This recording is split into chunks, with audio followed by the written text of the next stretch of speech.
दोस्तों जरा सोचिए, अमेरिका, फ्रांस, ब्रिटेन, जर्मनी और रूस, दुनिया की ये तमाम महाशक्तियां आज भारत के दरवाजे पर लाइन लगाकर क्यों खड़ी हैं? वजह है भारत का आने वाला एक मेगा फाइटर जेट टेंडर यानी MRFA प्रोग्राम। डील इतनी बड़ी है कि टेंडर निकलने से पहले ही भारत के पास दुनिया भर से ऑफर्स की बारिश होने लगी है। कल के वीडियो में मैंने आपको बताया था, स्वीडन की कंपनी ने भारत के सामने अपना ग्रिपेन ई जेट ऑफर किया था। स्वीडन ने तो यहाँ तक कह दिया था कि हम आपको 100% टेक्नोलॉजी और पूरा सोर्स कोड देंगे। लेकिन दोस्तों, स्वीडन के इस दांव को देखकर फ्रांस कहाँ चुप बैठने वाला था। आज फ्रांस ने अपने प्रपोजल को इस तरह बदला है कि उसने अमेरिका और रूस तक की नींद उड़ा दी है।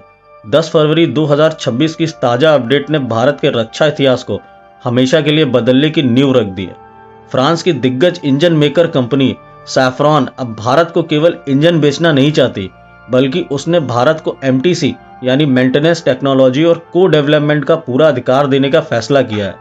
करीब 61,000 करोड़ रुपए की यह मेगा डील अगर फाइनल होती है तो भारत दुनिया का इकलौता ऐसा देश बन जाएगा जिसके पास फ्रांस के सबसे खुफिया जेट इंजन की हार्डकोर टेक्नोलॉजी होगी। जी हाँ, यह वही टेक्नोलॉजी है जिसे फ्रांस ने 70 सालों में अपने सबसे करीबी नाटो देश को भी नहीं दिया। तो आखिर फ्रांस भारत पर इतना मेहरबान क्यों है?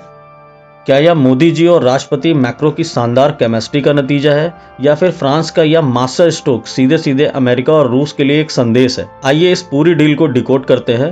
दरअसल अब आप सोचेंगे कि ये MTC आखिर है क्या और इससे भारत को क्या फायदा होगा।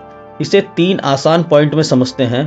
पहला है M यानी मेंटेनेंस। अभी तक अगर किसी बड़े जेट इंजन में भारी दिक्कत आती थी तो हमें विदेशी सपोर्ट पर निर्भर रहना पड़ता था, लेकिन इस डील के बाद डसॉल्ट राफेल के इंजन की पूरी मेंटेनेंस अब भारत की धरती पर ही होगी। समय बचेगा, पैसा बचेगा और कंट्रोल भारत के हाथ में होगा। दूसरा है T यानी टेक्नोलॉजी। ये सबसे बड़ा गेम चेंजर है। फ्रांस हमें सिंगल क्रिस्टल ब्लेड और हॉट सेंसर की वो गुप्त तकनीक देने जा रहा है जो फाइटर जेट के इंजन को 1600 डिग्री सेल्सियस से भी ज्यादा तापमान में पिघलने नहीं देती।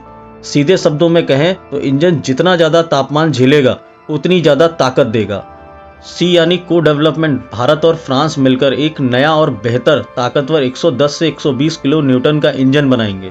सबसे बड़ी बात, इस इंजन के IPR भारत के पास होंगे, यानी हम जिसे चाहे बेचे, कोई रोक टोक नहीं। दोस्तों अब जरा सरहद पार का हाल देखिए।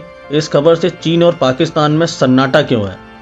पाकिस्तान आज चीन के J-10C फाइटर जेट पर इतरा रहा है, लेकिन सच्चाई यह है कि राफेल के सामने वो टिक ही नहीं सकते। और चीन का J-20 फाइटर जेट, जिसे वो दुनिया का बेस्ट बताता है, उसका सबसे बड़ा सरदर्द है। चीनी इंजन में वो दम नहीं है, वो जल्दी खराब हो जाते हैं। चीन आज भी रूस से इंजन मंगवाता फिरता है, लेकिन अगर भारत के पास फ्रांस की यह हार्डकोर टेक्नोलॉजी आ गई तो हम इंजन टेक्नोलॉजी में चीन से 10 साल आगे निकल जाएंगे। सोचिए, भारत का 5th generation fighter jet MK जब स्वदेशी इंजन के साथ उड़ेगा, जिसकी रिलायबिलिटी फ्रांस जैसी होगी, तो एशिया के आसमान में राज किसका होगा? सिर्फ और सिर्फ भारत का। दोस्तों ये डील भारत के ड्रीम प्रोजेक्ट MK के लिए संजीवनी बूटी साबित होगी। अभी तक हम अमेरिका के GE414 इंजन पर निर्भर थे, लेकिन MK के मार्क 2 वर्जन के लिए हमें ज़्यादा पावरफुल इंजन चाहिए, जो शायद अमेरिका आसानी से ना दे। लेकिन यहाँ भारत और फ्रांस ने मिलकर एक गजब का जुगाड़ निकाला है, और यह जुगाड़ इतना स्मार्ट है कि दुनिया देखती रह जाएगी। इन्होंने फैसला किया है कि MK के जो 5 प्रोटोटाइप बनेंगे, उनमें से एक विमान को हमेशा के लिए फ्लाइंग टेस्ट बेड बना दिया जाएगा। यानी सीधी भाषा में, जिसके लिए इंजन बन रहा है उसी की छाती पर बैठकर इंजन की परीक्षा होगी। इससे टेस्टिंग का समय 10 साल से घटकर 5 साल रह जाएगा, और डेटा इतना सटीक मिलेगा जितना किसी पुराने विमान से कभी नहीं मिल सकता था। यह सिर्फ एक डिफेंस डील नहीं, बल्कि एक बहुत ही बड़ी आर्थिक क्रांति है। हैदराबाद में सैफ्रॉन पहले से ही अपना सबसे बड़ा मेंटेनेंस हब बना रहा है।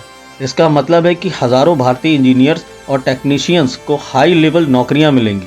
टाटा और गोदरेज जैसी भारतीय कंपनियां फ्रांस के साथ मिलकर पार्ट्स बनाएंगी और ग्लोबल सप्लाई चेन का हिस्सा बनेंगी। यानी पैसा भारत से बाहर नहीं जाएगा, बल्कि घूमकर भारत की इकोनॉमी में ही वापस आएगा। इसे कहते हैं असली आत्मनिर्भर भारत। निष्कर्ष यही है दोस्तों कि दुनिया अब समझ चुकी है, भारत सिर्फ हथियार खरीदने वाला बाजार नहीं, बल्कि अब एक बराबर का साझेदार है। शुरुआत में जिस महा टेंडर की हमने बात की थी, उसमें अमेरिका भी दौड़ में है और फ्रांस भी। लेकिन जहां अमेरिका टेक्नोलॉजी देने में 100 शर्तें लगाता है और सोर्स कोड नहीं देता, वहीं फ्रांस ने बिना किसी शर्त के भारत को अपना पार्टनर बनाया है। इसे कहते हैं भारत की असली कूटनीतिक जीत। अब रक्षा मंत्री राजनाथ सिंह और मोदी सरकार को अंतिम फैसला लेना है। आपकी क्या राय है दोस्तों? क्या भारत को फ्रांस का यह ऑफर तुरंत स्वीकार कर लेना चाहिए या फिर हमें अभी और मोलभाव करना चाहिए? कमेंट्स बॉक्स में अपनी राय ज़रूर लिखें।